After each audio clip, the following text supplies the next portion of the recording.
बिस्मिल्लाहिर्रहमानिर्रहीम। अस्सलाम वालेकुम। उम्मीद है आप सब खैरियत से होंगे।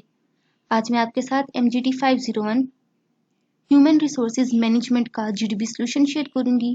टोटल ये 5 मार्क्स का आपका GDB और इसमें एक ही क्वेश्चन है। ऑनेस्टली बहुत ही आसान क्वेश्चन है। इसका सोल्यूशन मैं आपको ऐसे तरीके से बताऊंगी ना कि वो पॉइंट्स आप जस्ट अपने GDB सोल्यूशन में लिखें और टीचर आपके कहीं से भी मार्क्स नहीं काट सकेगा। याद रखिएगा पेपर में इसकी 3% वेटेज है। ना इस GDB को स्किप कीजिएगा और ना ही इसमें कम मार्क्स लेने की कोशिश कीजिएगा, क्योंकि इसमें 4% अगर 4 मार्क्स भी आप लेते हैं तब भी आपकी परसेंटेज काफ़ी कम बनती है। कोशिश करें ऐसे सॉलिड रीजंस दें, ऐसे पॉइंट्स लिखें कि टीचर आपको 5 में से 5 मार्क्स ही दे।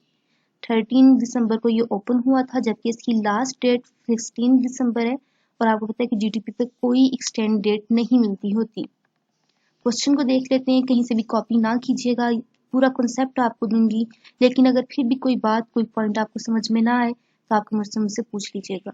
अब इसने इतना बड़ा क्वेश्चन दिया, मैं आपको इसका खुलासा बताती हूँ कि मिस्टर उमर है एक, उन्होंने इस मार्केटिंग मैनेजर को मतलब उसके ओहदे पर है, 15 सालों के उनके पास एक्सपीरियंस है इस फील्ड में, मार्केटिंग मैनेजर की फील्ड में उनके पास 15 साल का एक्सपीरियंस है।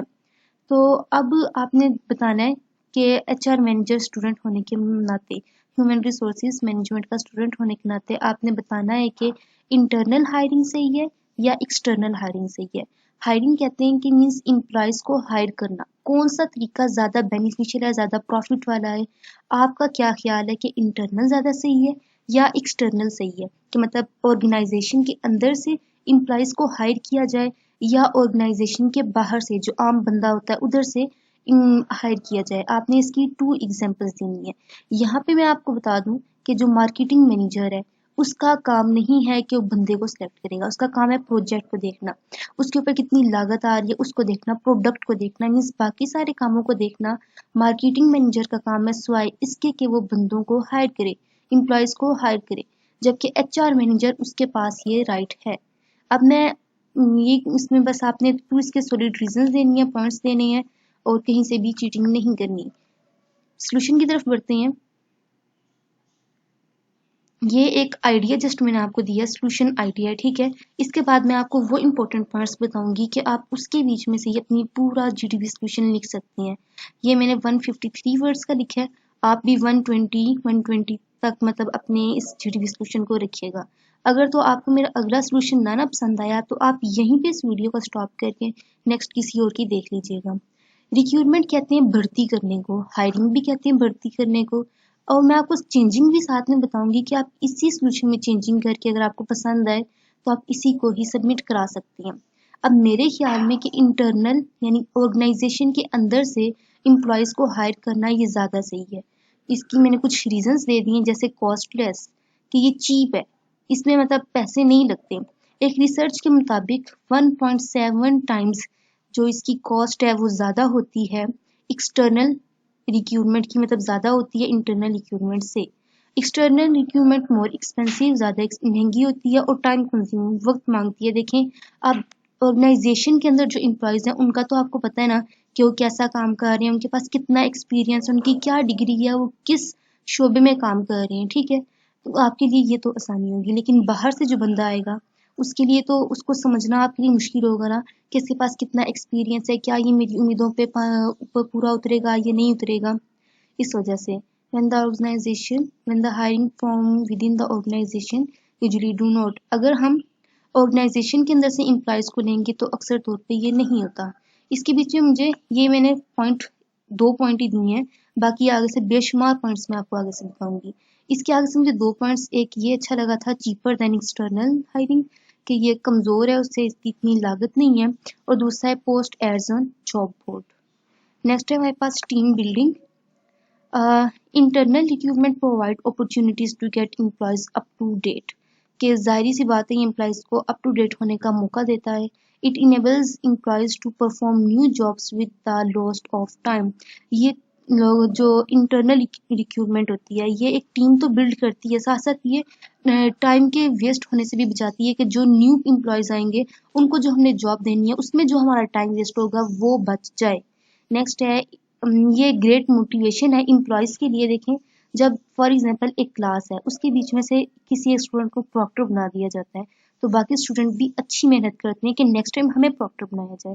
तो जब एम्प्लॉयज़ के बीच में से एक बंदे को हायर कर दिया जाएगा, तो बाकी सब एम्प्लॉयज़ भी और मेहनत के साथ वर्क हार्ड करेंगे, और ताकि नेक्स्ट टाइम हम इसके लिए हायर हो जाएं। ये ऑर्गेनाइजेशनल गोल्स को इम्प्रूव करता है और एम्प्लॉयज़ की लॉयल्टी को।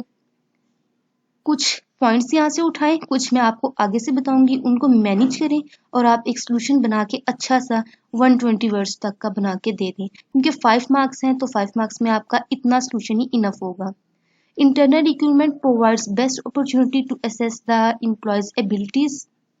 यस, कि ये जो एम्प्लॉयज़ होते हैं इंटरनल रिक्रूटमेंट, वो एम्प्लॉयज़ को अपनी एबिलिटीज़ को निखारने की वो देता है, मौका देता है। और ये जितनी भी ऊपर मैंने रीजंस बताई हैं, ये बनाती है एक successful great team building. Next जो चीज़ मैंने आपको बतानी थी, आप यहाँ पर आए, ये देखें, ये मैंने हैंडआउट्स ही खोले हैं, लेकिन अभी आप यहाँ पर देखिएगा कि क्या कॉमन पॉइंट्स आपको अपने इस सोल्यूशन के लिए मिल जाएंगे। यहाँ पे पॉइंट्स को भी आप कॉपी ना कीजिएगा, क्योंकि हैंडआउट्स की इंस्ट्रक्शंस में लिखा है कि ना आप हैंडआउट से देख सकती हैं, ना गूगल से कॉपी कर सकती हैं, मीन्स किसी और सोर्स से कॉपी नहीं कर सकते। थोड़ी बहुत बीच में ना अपनी वर्डिंग कर लीजिएगा, मीन्स के कुछ लफ्ज़ को रिप्लेस कर लीजिएगा, जैसे कि मैंने भी आपको सोल्यूशन बताया ना यहाँ पे। तो यहाँ पे आप, जिस तरह मैंने रिक्रूटमेंट की जगह कैंडिडेट लिखा है, कैंडिडेट की जगह आप हायरिंग लिख लें, जो आपको मतलब मुनासिब वर्ड लगे उसकी जगह थोड़ा सा चेंज करके उसको लिख लीजिएगा। अब ये रिक्रूटमेंट वाला टॉपिक है, पेज नंबर 76 है और लेक्चर नंबर 17 है। इसमें आए, इसमें ही आपको दोनों मिल जाएंगे source of recruitment, internal recruitment और एक्सटर्नल रिक्रूटमेंट। यकीन जाने सारा का सारा सोल्यूशन आपका इसी के बीच में है। आपने ये बताना है, जस्ट आपने अपनी बतानी है कि मेरे ख्याल में इंटरनल रिक्रूटमेंट अच्छी है या मेरे ख्याल में एक्सटर्नल रिक्रूटमेंट अच्छी है, कि बाहर से बंदा हायर किया जाए मेरे ख्याल में ये अच्छा है, या अंदर ऑर्गेनाइजेशन के अंदर से, कंपनी के अंदर से बंदा हायर किया जाए इस जॉब के लिए, मेरे लिए ये बेहतर है। जस्ट आपने ये बताना है और आगे से ना यहीं से पॉइंट्स उठा दीजिएगा। जैसे आप ये देखें, promotion within job posting, contact reference, और जिस तरह less expensive recruiting from outside the job. और ये वाला पॉइंट देखें, to estimate which of word be successful. इसको आप पढ़ेंगे ना, इसके अंदर से आपको पॉइंट मिलेंगे। आगे इसके आगे से और पॉइंट भी हैं, जिस तरह मैंने भी आपको 3 पॉइंट्स हाईलाइट करके दिए थे ना, इनका आगे से वो बता रहे हैं कि आप बीच में ये इनमें से सिलेक्टिव पॉइंट्स भी लिख सकते हैं। अब आप इस सारे पैराग्राफ को पढ़ें, इसके बीच में से 3-4 लाइनें निकालें। जस्ट आपने 2 रीजन ही तो देनी है, जस्ट, और तो कुछ करना ही नहीं है। 120 वर्ड्स तो हम कर ही सकते हैं। ये अब इसका सेकंड पॉइंट आ गया, इंटरनल रिक्रूटमेंट के अंदर से देखने कितना मटेरियल हमें मिल जाता है। Job posting should be prominent, ये देखें एक एक पॉइंट है।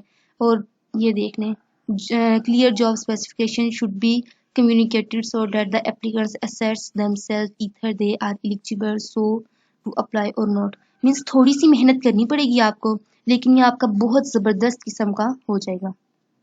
नेक्स्ट है कंटेक्ट्स एंड रेफरेंस, इसको भी आप पढ़ें। ये देखें सामने इतने प्यारे प्यारे पॉइंट्स मिल रहे हैं, इनको थोड़ा सा छोटा कर लें या थोड़ी सी चेंजिंग कर दें इनमें। Employees referrals are relatively inexpensive and usually product quick responses.